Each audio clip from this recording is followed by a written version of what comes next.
আসসালামু আলাইকুম। তোমরা জানো সূর্যের মতো আলো ছড়াতে হলে সূর্যের আলোতে প্রথমে পড়তে হবে। যদি তুমি তিনতলায় উঠতে চাও তাহলে দ্বিতীয় তলায় তোমাকে পৌঁছাইতে হবে, তাহলে তিনতলায় ওঠা সম্ভব নয়। তুমি যদি এক দেশ থেকে অন্য দেশে যেতে চাও তাহলে তোমাকে অবশ্যই সীমানা পাড়ি দিতে হবে। ঠিক আজকে আমাদের এরকমই একটা বিষয়, অরবিট এবং অরবিটাল। অনেকেই হয়তো আমরা অরবিট এবং অরবিটাল বুঝতে সক্ষম নই। আমরা গুলায় ফেলি যে অরবিট এবং অরবিটাল জিনিসটা কি। যাই হোক, অরবিট থেকে অরবিটালে যেতে হলে আমাকে সেই সীমানা পাড়ি দিতে হবে, অর্থাৎ উপশক্তি স্তরে অতিক্রম করতে হবে। প্রথমেই জেনে নেওয়া যাক অরবিট জিনিসটা কি। তোমরা জানো পরমাণু নিউক্লিয়াস, মনে করো এইটি নিউক্লিয়াস। এই পরমাণু নিউক্লিয়াসে চতুর্দিকে যে শক্তি স্তরে ইলেকট্রনগুলো আবর্তন করে তাকে বলা হয় অরবিট। এখন এই নিউক্লিয়াসের চতুর্দিকে এটা একটা অরবিট। এইখানে এইগুলোকে অরবিট বলা হয়। এটা অরবিট, আবার এটাও অরবিট, এটা অরবিট। আর অরবিটাল তাহলে জিনিসটা কি? নিউক্লিয়াসের চতুর্দিকে যে অঞ্চলে ইলেকট্রনগুলো সর্বাধিক থাকতে পারে সেই স্থানটাকে অরবিটাল বলা হয়। তার মানে কোন স্থানে ইলেকট্রনগুলো সর্বাধিক থাকে, তখন এগুলো হয়তো এই শক্তি স্তর, এই শক্তি স্তরের মধ্যেই কিন্তু এটা আবদ্ধ। অর্থাৎ এই যে অরবিট, এই অরবিটকে কিন্তু আবার বলা হয় কক্ষপথ, শক্তি স্তর, সেল।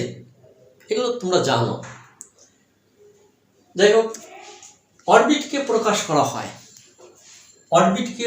করা হয় এন দ্বারা। এন ইকুয়াল টু যদি অন হয় তাহলে সেটা হয় কে সেল বা কক্ষপথ। অর্থাৎ এই অংশটাকে বলা হয়। এন ইকুয়াল টু 2 হলে এল সেল, এই কক্ষপথ। এন ইকুয়াল টু 3 হলে এম সেল, অর্থাৎ এই কক্ষপথ। এন ইকুয়াল টু 4 হলে এন সেল, এইখানে আরো একটা কক্ষপথ আসবে। আর উপশক্তি স্তরকে সাধারণত প্রকাশ করা হয় এস, পি, ডি, এফ। এগুলো উপশক্তি স্তর। এই উপশক্তি স্তরের মধ্যে এস উপশক্তি স্তরে একটা অরবিটাল থাকে, সেই অরবিটাল এটা একটা অরবিটাল থাকে সেই উপশক্তি স্তরে, অর্থাৎ এসে একটা অরবিটাল। এই অরবিটালের মধ্যেই কিন্তু ইলেকট্রনগুলো থাকে। অনেকে এই উপশক্তি স্তরে এগুলোকেই অনেকে অরবিটাল বলে, কিন্তু এটা হলো এসপিডিএফ, এটা উপশক্তি স্তর। তোমরা এগুলো এই এস উপশক্তি স্তরে একটা অরবিটাল আছে যার শেপটা এরকম।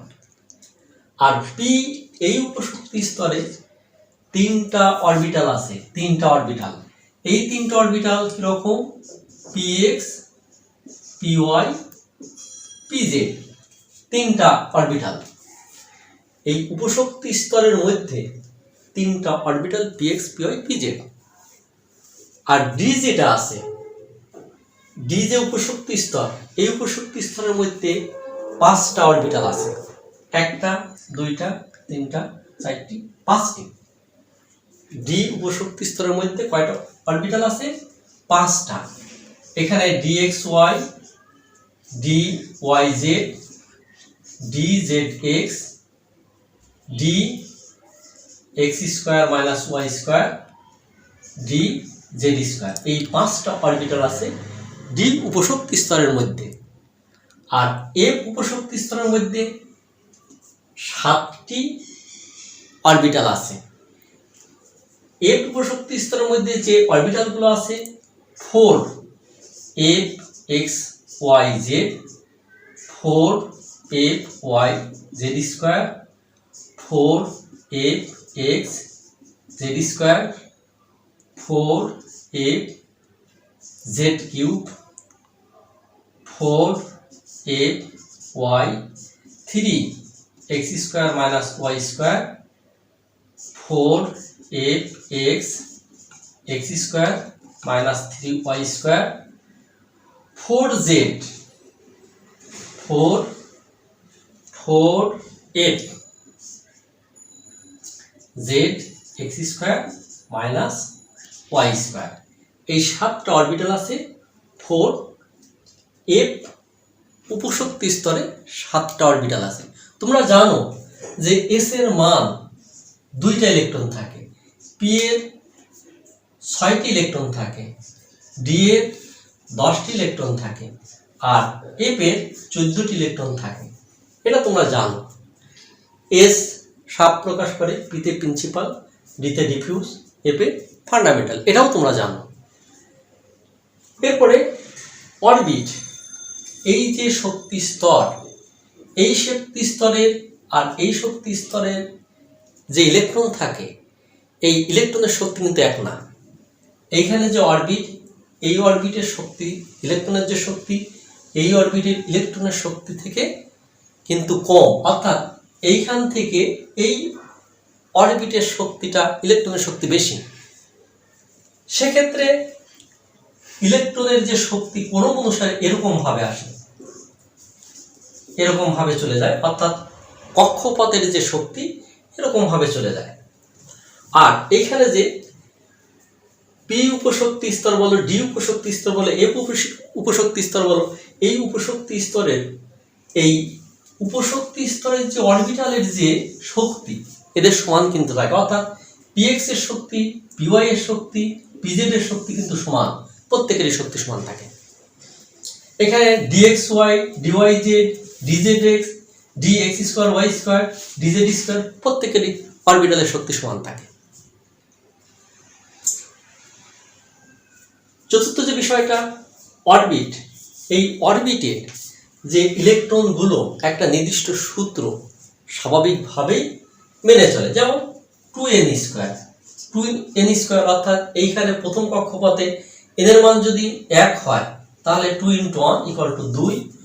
এইখানে n এর মান যদি 2 হয় তখন সেক্ষেত্রে হবে 2 × 2 স্কোয়ার = 8। 2 এইখানে কত, n এর মান যদি 3 হয় সেক্ষেত্রে কত, 18। n এর মান 4 হলে 32। এরকম প্রথম একটা নির্দিষ্ট সূত্র ইলেকট্রনগুলো স্বাভাবিকভাবে মেনে চলে। কিন্তু অরবিটালে সর্বাধিক 2টা ইলেকট্রন থাকতে পারে। দেখো তোমরা এইখানে অরবিটালে, এই অরবিটালে এইখানে 2টা ইলেকট্রন, এখানে 2টা ইলেকট্রন, এখানে 2টা ইলেকট্রন, এখানে প্রত্যেকে 2টা করে থাকে দেখে 6টি, এখানে প্রত্যেকে 2টা করে থাকে দেখে এখানে 10টি ইলেকট্রন।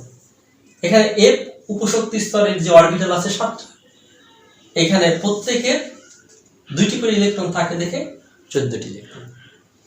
যাই হোক, মূল বিষয়টা আমরা আসি যে অরবিট এবং অরবিটালের মধ্যে মূল যে পার্থক্য, যে অরবিটালে ইলেকট্রনগুলো থাকে আর অরবিট হলো কক্ষপথ, আর উপশক্তি স্তর sp-df, এই sp-df এর অরবিটাল হলো এইগুলো, অর্থাৎ s এর অরবিটাল 1টি, p এর অরবিটাল 3টি, d এর অরবিটাল 5টি, f এর অরবিটাল 7টি।